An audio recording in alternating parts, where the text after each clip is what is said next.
Bonjour, c'est Gilles du site boursicoté.com. Voici l'analyse technique Forex et matières premières pour cette journée du vendredi 21 février 2014.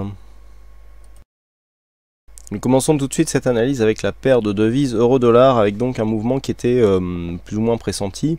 Donc nous avions eu ici cette phase de hausse qui avait donné lieu à une phase de consolidation. On est tout simplement venu valider ici cette zone de point haut comme une nouvelle zone de point bas avant de reprendre une petite dynamique. Alors petite dynamique puisque nous n'avons pas encore validé la continuité de cette tendance, puisque nous avons ici marqué un point bas mais que nous n'avons pas confirmé avec un nouveau plus haut par rapport à cette tendance. Donc pour l'instant eh bien il faut attendre un petit peu.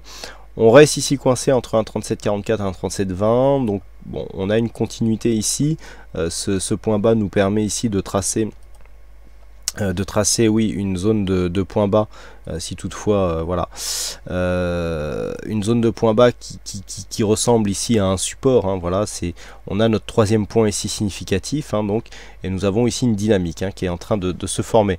Donc tant que ce support ici n'est pas cassé à la baisse, eh bien on pourra dire que nous sommes dans une continuité de dynamique haussière.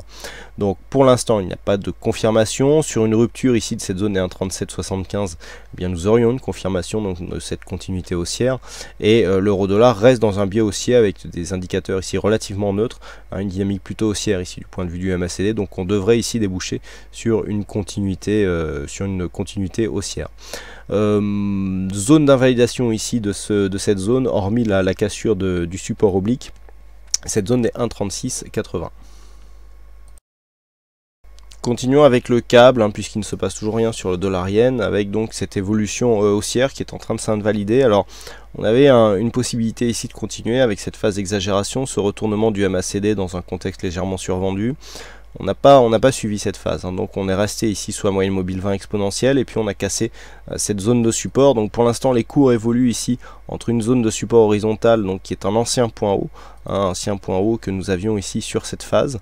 Donc on voit bien ici la succession, ici point haut, on descend ici, on casse ce point haut, donc inscription d'un nouveau plus haut, et puis là on valide ici. Alors oui, on avait ce point haut qui a donné lieu à une première phase ici de support, et puis ce deuxième point haut qui pour l'instant supporte les plus bas.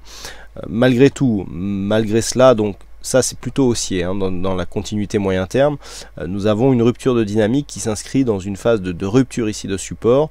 On vient marquer un point bas et on revient tester ici cette zone de support comme une résistance, et ensuite on redescend tout de suite. Donc là ça ressemble de plus en plus à quelque chose qui va se transformer en phase de consolidation. Alors pour mesurer cette consolidation, il va falloir mesurer les retracements de Fibonacci pour voir un petit peu les repères que nous pouvons avoir par rapport à cette dynamique. Eh bien, sur le 23,6, nous pouvons dire que par rapport au point haut, on est déjà en phase de consolidation puisque le 23,6 a cédé. Le 23,6 a cédé, on a quasiment rallié déjà le 38,2. Donc sur cette phase, il se peut très bien que les cours viennent ici tester les 1,66 en retracement de Fibonacci, donc à 38,2, et repartent à la hausse. La phase de consolidation que nous avons là peut être suffisante. Par contre, si nous avons ici une rupture de cette zone, la zone située en dessous se situe, donc la zone 50,61,8 se situe ici entre 1,64,70 et 1,65,40. Donc là, nous aurions une consolidation beaucoup plus marquée.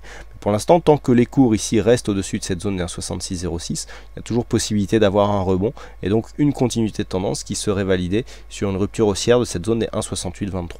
Pour l'instant, on est entre deux eaux, on est quand même entre une possibilité de retour à la hausse, donc suite à une consolidation à 38,2, et une rupture de support qui nous donne ici rupture, inscription d'un point bas, retour ici sur cette zone de support comme résistance, et on s'écarte. Donc si on valide ici une cassure des 38,2, et bien on confirmera ici la cassure de cette tendance par un retournement. Et si on remonte ici et que l'on dépasse par exemple la zone des 1,6747, qui sera un premier signe, eh bien on aura un signal de continuité avec une nouvelle dynamique court moyen terme à définir donc sur le câble. Donc pour l'instant le biais reste encore haussier court terme sur la paire livre sterling contre dollar américain. Et enfin l'or qui confirme son retournement moyen long terme. Donc là aussi nous avons eu une belle phase de dynamique et puis une phase d'affaiblissement là cette semaine avec un retour. Donc là c'est très technique, mais vous allez voir que c'est très propre comme configuration. On a donc ici cette rupture qui s'effectue sur plusieurs jours. On était sur une résistance moyen long terme. Donc rupture ici qui provoque une accélération à la hausse. On casse sans coup férir ici cette zone des 1308 $ l'once. On vient marquer un point haut ici sur cette bougie, donc à 1332,3. Et puis suite à cela, on commence à consolider. Donc dans un premier temps sur la moyenne mobile 20 exponentielle, hein, c'est très net ici, avec ces points de contact ici répétés. Et puis ça ne suffisait pas, donc on est revenu chercher une autre zone technique qui est déjà clairement identifiée depuis maintenant très longtemps, la zone des 1308 $ l'once. On est vraiment venu se poser sur cette zone. C'est une zone qui est vraiment une zone majeure depuis maintenant très longtemps. Ça fait longtemps que je vous en parle de cette zone ici. On est venu se poser ici, et puis là, hop, on a un retour de dynamique. Donc là, on repasse ici sur la moyenne mobile 20 exponentielle. On voit bien ici qu'on repasse donc sur cette zone et que cette zone se réimpose comme zone de support. Donc on reprend un biais haussier, biais qui est confirmé ici par le MACD qui est haussier, avec une belle dynamique ici sur le stochastique. Et donc on vient ici tester cette ancienne zone de résistance. Ça, c'est d'un point de vue technique et du point de vue des zones horizontales. Maintenant, si on trace le retracement de Fibonacci, c'est aussi très net. Hein, nous avons quelque chose qui est venu marquer donc une bonne dynamique, et là on est venu consolider, on est venu tester le 23,6 et puis on remonte. Donc c'est une consolidation à plat. Il n'y a pas eu, enfin si on peut parler de consolidation dans cette configuration là, puisqu'on a à peine effleuré ici le 23,6% et puis on commence à repartir directement à la hausse. Donc sur une rupture ici de cette zone des 1332,3 $ l'once, eh bien nous aurions une confirmation de la continuité de cette dynamique haussière qui est déjà très forte, hein, puisque je rappelle que d'un point de vue moyen-long terme, on sort ici d'une dynamique moyen-long terme fortement baissière, ici sur une cassure. Donc on avait plusieurs tests, hein, de cette résistance qui s'était passée de plusieurs mois. Là on est vraiment venu valider avec des contacts répétés ici sur cette zone de résistance, et à la cassure ici, hop, on inclut une belle dynamique, hein, qui commence à se voir ici d'un point de vue moyen-long terme. Alors par contre, il faudra ici valider un contact sur la 1360 pour vraiment réorienter la tendance moyen-long terme. Alors on va repasser en daily. Est-ce que ça suffira? Non, on verra mieux en hebdo. Donc là vraiment pour voir un petit peu ce que ça donne sur la vue moyen-long terme. Voilà, donc là on va se rapprocher. On a vraiment quelque chose ici, voilà, donc cette forte tendance baissière, hein, que je vous indiquais. On voit d'ailleurs, hein, si on trace la résistance ici sur ces phases, voilà, on voit ici donc les multiples contacts qu'il y avait eu sur cette résistance, ici encore des contacts, et là on voit la phase de test à laquelle nous avons assisté, et la rupture ici avec la dynamique. On voit aussi que les précédents points bas ici, c'était inscrit quasiment sur la même zone. On a un point bas ici qui se situe à 1180,5 $ l'once, et sur cette bougie à 1182,50. Donc sur une tendance long terme, c'est très peu, hein, ce genre d'écart. Donc une fois que ces deux points bas sont définis, eh bien on peut très bien avoir ici une phase de baisse, hausse, baisse sur les mêmes niveaux. Vous voyez bien que c'est cette zone ici. Alors on a une première zone ici, la zone des 1360 points qui correspond au dernier contact avec la résistance. Mais dans une vue long terme, si on redépasse ici sur la même dynamique le plus haut des 1433, on aura un double bottom ici qui sera inscrit sur cette phase et qui pourra nous donner un gros potentiel, hein. Je vous rappelle qu'on était à 1180, on est ici à 1430, on a 250 points ici, ça fait 2500 pips entre la zone de point bas ici et cette zone là.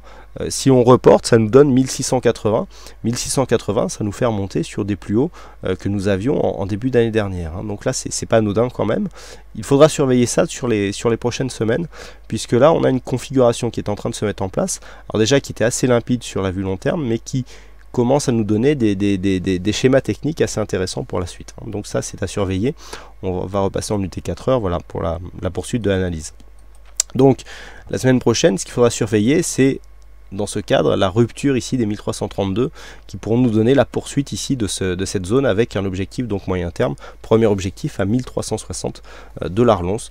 Donc naturellement, tant que l'on reste ici au-dessus de 1308 $ l'once, qui sera la zone d'invalidation de cette continuité haussière, eh bien le biais restera haussier sur le court et moyen terme.